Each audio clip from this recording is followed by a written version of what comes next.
Learning language is all about learning how people use words or signs and sentences.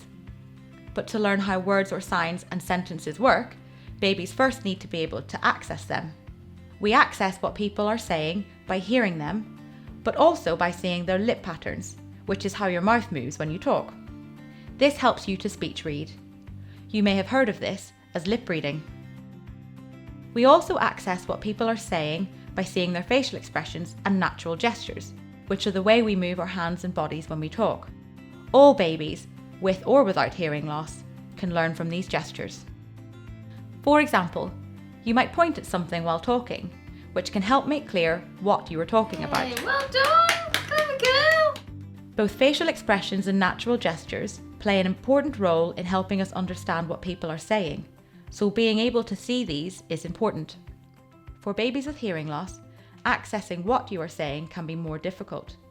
For many babies, it will be harder for them to hear your words clearly. It can also be harder for them to notice when you are communicating, so they may miss your lip patterns, facial expressions and natural gestures, and signs if you are using them. But there is a lot you can do to support them. You can support their auditory access. This is all about ways to make it easier for babies to use their hearing and listening to access what you are saying, but this will depend on your baby's hearing levels. Monkey? You can also support their visual access.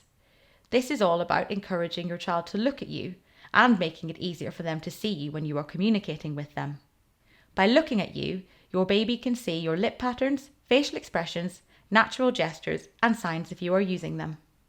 If you are being supported by professionals to use a particular communication approach, you may be using techniques which focus more on auditory cues, hearing and listening. Let's turn it over. That's it. Or you may be using techniques to focus more on visual cues and visual learning. But for everyday situations, the key is to think about how to provide the best possible access to language for your baby and to give them as many opportunities as possible to communicate. The next section of this video will look at the different ways you can support auditory access and visual access to language. The final section will look at how you can combine and balance these to provide the best possible access to language for your baby in everyday situations. Supporting auditory access to language. Number 1, hearing technologies. It is important to try to make sure your baby is wearing their hearing devices as much as possible when they are awake. This can sometimes be hard to do, as babies often want to take them out. Try to be persistent at keeping them in. The more you try, the more likely they will stay in.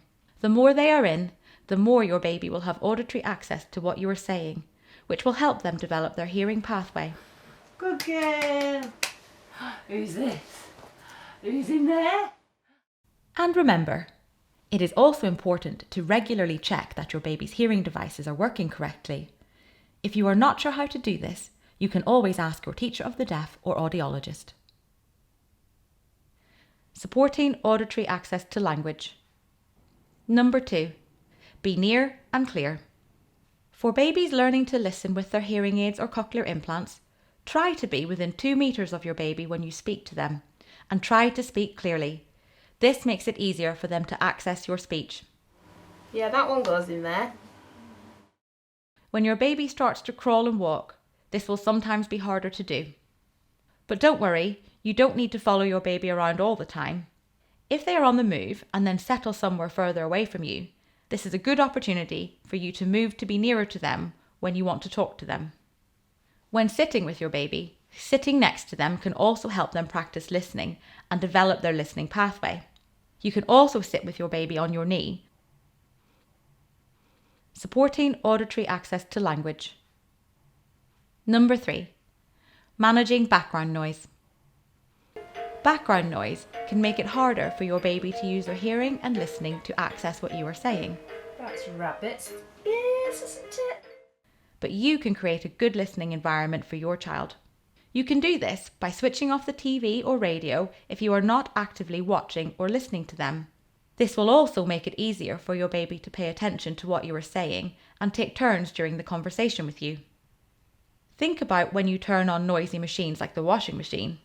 At times, when you are communicating lots with your baby, like at meal times, it can be helpful to make sure the washing machine or dishwasher is off. When your baby is playing with a musical or noisy toy, try to wait for quiet moments before speaking to your baby. Lots of colours. For times when background noise is hard to avoid or difficult to manage, radio aids can be really helpful. A radio aid is a piece of technology you can wear that can help your baby to hear you better in noisier listening situations. Supporting visual access to language. Number 1. Encouraging your baby to look to you. Getting your baby's attention before you communicate with them is an important way to help them access and follow what you are talking or signing about. It can also let them know you are about to speak or sign to them. This way, they won't miss the start of what you are saying. By encouraging your baby to look to you before you communicate, in time they will soon learn to look more often by themselves. Try calling their name, near and clear. Now the food. Depending on your baby's hearing levels and background noise, this might not always work, but you can use other ways to get your baby's attention too. You can use touch. Tapping your child on the shoulder, arm or leg is a great way to get their attention. Waving in your baby's line of vision can also be a really good visual cue to let your baby know you want to talk or sign to them.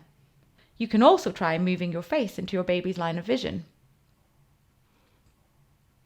You can even bang the floor when you are near them. If you are signing, you can try signing "look at me" to encourage your baby to look to you.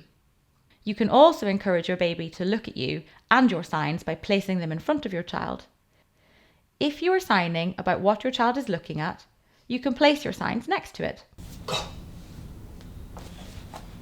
When encouraging your baby to look at you, it can be helpful to try a few times to get their attention using these methods. But these attention getters won't always work, and that's okay too. All babies will sometimes just want to do their own thing. And remember, although talking to your baby about what they are interested in and supporting their access to what you are saying or signing creates lots of great language learning opportunities, you don't need to do this all the time. It can be really helpful for your baby if sometimes you just sit back and give them time to explore. Supporting visual access to language. Number 2, getting to your baby's level. Getting to your baby's level makes it much easier for your child to look at you and see your lip patterns, facial expressions, natural gestures, and signs if you are using them.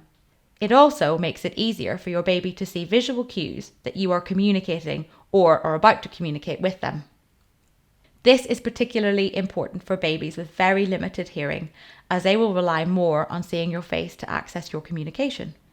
When getting to your baby's level, try to get in just the right position so that your child can easily see your face and can easily switch between looking at what they are playing with and looking at you.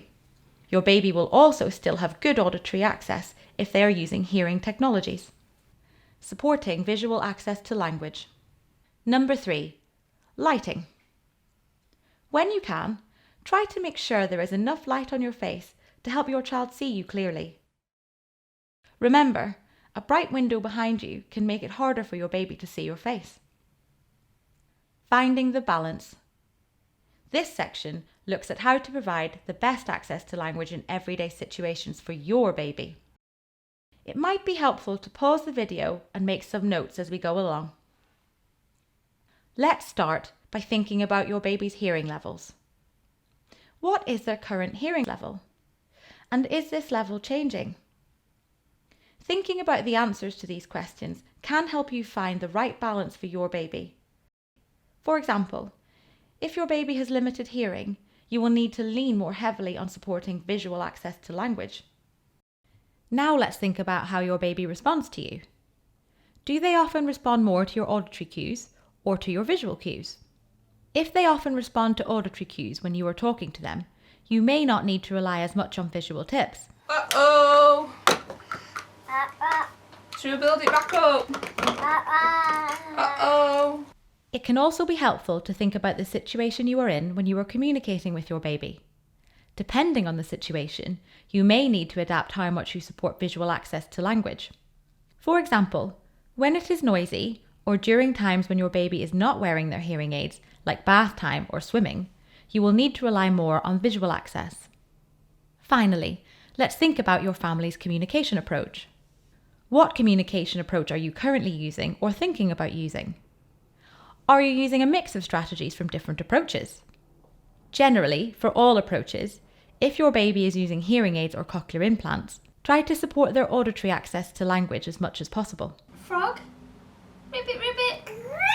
Ribbit, ribbit. Depending on your communication approach or approaches, you might be using specific strategies to focus on hearing and listening, so you may not need to rely as much on visual tips, but they can still be helpful. Up, up, up! Great, clever girl. If you are using sign, try to support your child's visual access to language as much as possible too. You may find that you need to focus on hearing and listening as well as visual access to language if, for example, your baby is using a cochlear implant and your family are also using sign. Yay!